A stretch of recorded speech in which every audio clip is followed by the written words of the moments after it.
Hi all! Everything in my video is pulled from the public domain, and I am using them under the Fair Use, Fair Dealings guidelines. Everything I say is my own opinion. You should look into this information for yourselves, but I'm pretty sure I'm right. Good morning, everybody. We are starting off today with this picture from Scotland, and that's the Twitter handle also, Scotland. And apparently they have very little light pollution. Air pollution. They have what they call the dark skies, which is why you're able to see everything so beautifully. Look at this. I mean, that's just gorgeous. All right, we have a lot to cover again today. So let's just jump in and get started, shall we? Let's go. We are starting off this morning with pictures of Queen Consort Camilla arriving at Ascot for British Champions Day. I think she looks lovely. She always has the nicest hats. Have you guys noticed that? Like, she's got a face for hats. Not everybody does.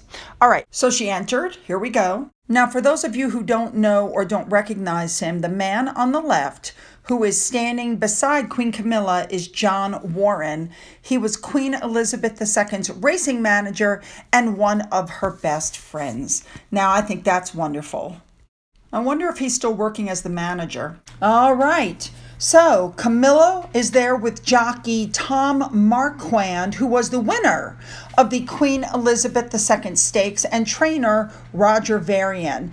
And then there were other pictures, of course, around of people getting their awards, their plates, their medals, whatever. And then, of course, Camilla went around and spoke with everybody there. Looks like everybody had a fabulous day.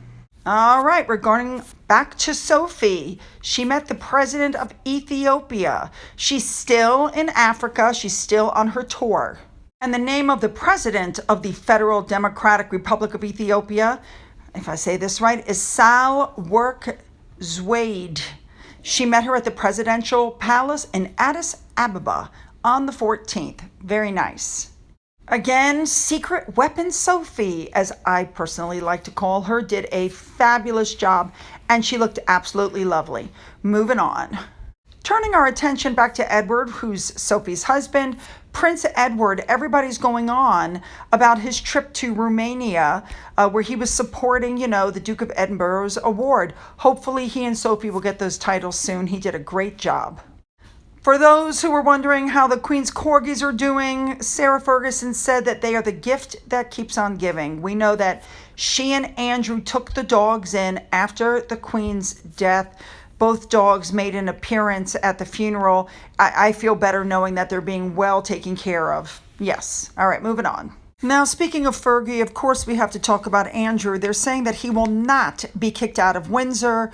The Queen apparently looked after Andrew and set up some sort of a contingency plan. And there were discussions about his finances and his lifestyle so that after she passed away, he would not just be unceremoniously thrown out. I mean, we know Charles and William are upset with him, so I think it's a good thing she made arrangements for him before she passed away. All right, let's move on. All right, it's being reported that Charles can't move into Buckingham Palace for the next 5 years because the palace is in the middle of a 10-year renovation. The palace has been the home of all British monarchs since 1837. The palace is quite old. It needs the renovations. Like I said, they're already 5 years in. So he's going to stay at his other residences until it's ready. All right, moving on. And talking about King Charles, Emmerdale, which is apparently like a soap opera in the UK, was celebrating its 10-year birthday. And the king went out of his way to send them wishes. Very nice. Well done, Charles. All right, the Duke of Gloucester went to Gravesend to see firsthand the physical and cultural regeneration taking place. He visited the St. George's Art Center, St. George's Church. He viewed the Queen's statue in the St. Andrew's Gardens. He also met young engineers that are working on the charter development. All right, now we've already seen this story numerous times. Royal sources are saying that Harry and Meghan may be banned from the coronation if Harry attacks Camilla in his book. The book was supposed to come out in November. Now they've pushed it back to Easter, but that may not be far enough back because if the book comes out before the coronation takes place, then they're saying that Harry is out. Well, this is being reported. I don't know how true this is. Allegedly, Random Penguin House is willing to stop the publication of the memoirs, but Harry and Meghan are going to have to pay for the ghostwriter, for the production of the books, because apparently it's already being printed, and supposedly Charles is willing to help Harry get out of the deal. The question is, will he? Now, it's being reported that Harry and Meghan are worth $60 million. If that is even remotely true, I don't understand why they expect Charles to pay to get them out of the deal. And then, of course, you have to look into the fact that Harry edited his book to point out that he and Meghan were mistreated at the Queen's funeral. Oh, my goodness. Whine, whine, whine, complain, complain. What the hell did he expect? This man has some serious psychological problems. My goodness. Which takes us into the next story. You know that Harry won the right to a judicial review after arguing that he didn't get a clear and full explanation from Ravik and the others involved in the decision-making to remove his security. But a second application for a judicial review based on his offer to pay for protection, which he says should have prompted the Home Office to squash and retake its decision, is still pending. But he did not make the offer to pay for his protection directly to Ravik prior to launching the legal action. He finally did admit that. But he says, well, that's irrelevant because I made my position clear at the Sandringham Summit. Now, of course, we know that in January, Harry said, my private security cannot replicate the protection needed in the UK. Therefore, we can't return home. But then they flew home because they went to One Young World, and then they flew to Germany, and then they were going to come back and, for an award ceremony, and then the Queen died. But his whole argument about I can't come there because it's dangerous got thrown right out the window. Now, of course, people on Harry's side of the fence go, Ravik's decision-making was, quote, unreasonable, opaque, and inconsistent, and the controversy surrounding their departure from full-time royal duties and the hostility of a range of extremist groups and fixated people made the UK environment particularly risky. That's what they said.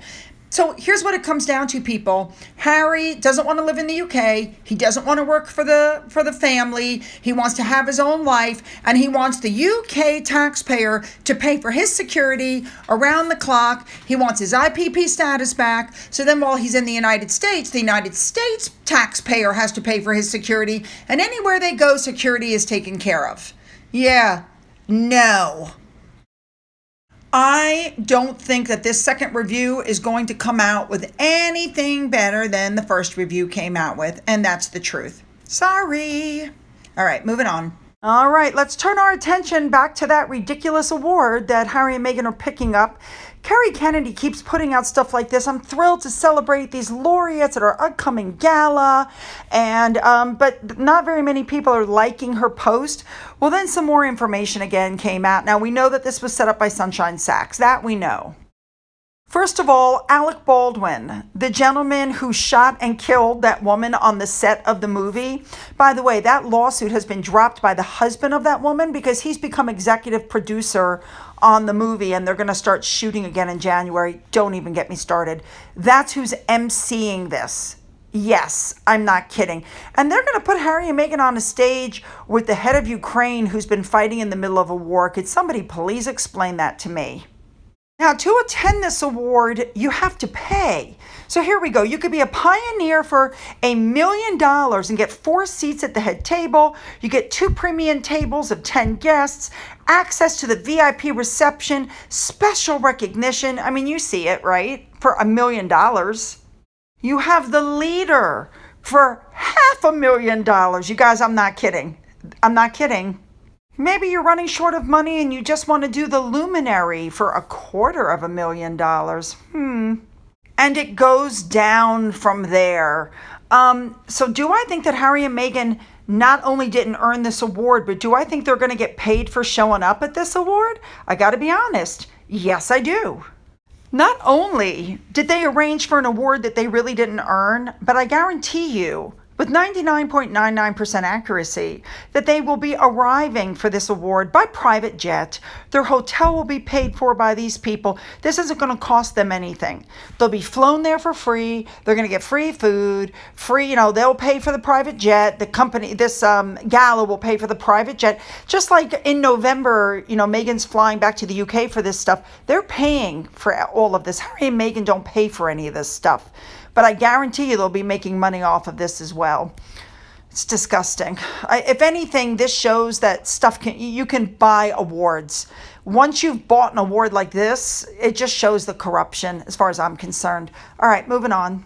All right, now we're going to talk again about the crown because Harry's always going on. It was so hard and so much mental problems for following his mother's coffin. And, we've heard the stories before. He demanded that the crown stop before it got to this point. The Crown's not going to stop. That's about the only show Netflix has that's making them any money because we all know what's going on. Their stocks are plummeting. But he's not going to call out the Crown for doing this. He's not. It's disgusting what's going on with him. Really horrible. And let's not forget that when Harry was on the James Corden bus tour interview, he admitted that he watches The Crown. He's a fan of Netflix. Yeah, somehow that doesn't surprise me. Moving on. All right, this was on Twitter, and I just had to put it up because it so made sense. Prince Harry is suing the Associated Papers for illegal ways that they obtained information about people's private lives and publishing it, okay? Whereas he wants to publish his family's private moments, and Meghan Markle is threatening them, saying that she can say anything she wants. Anybody else see the hypocrisy here? And let me just say that Harry has yet to come up, or anybody else at that matter that's part of this lawsuit, with any proof that the magazine did anything wrong. Exactly. All right, as usual, lots of information. And yes, this picture, so close yet so far. Finn and Toodles. Tigger doesn't even bother at this point. So, you know what to do. Don't forget to leave your comments below. Don't forget you can follow me on Twitter, Gettr, and Rumble. You can email me. All my information is in the description box, as well as the information for my Patreon. Sunday, which is tomorrow, is going to be the last of the Hawaii videos. And after that, we're going to be getting on to the recipes. So sign up if you're interested, okay? A big thank you to everybody who's donated to my coffee fund and through the thanks button. And as always, you guys, have a great day.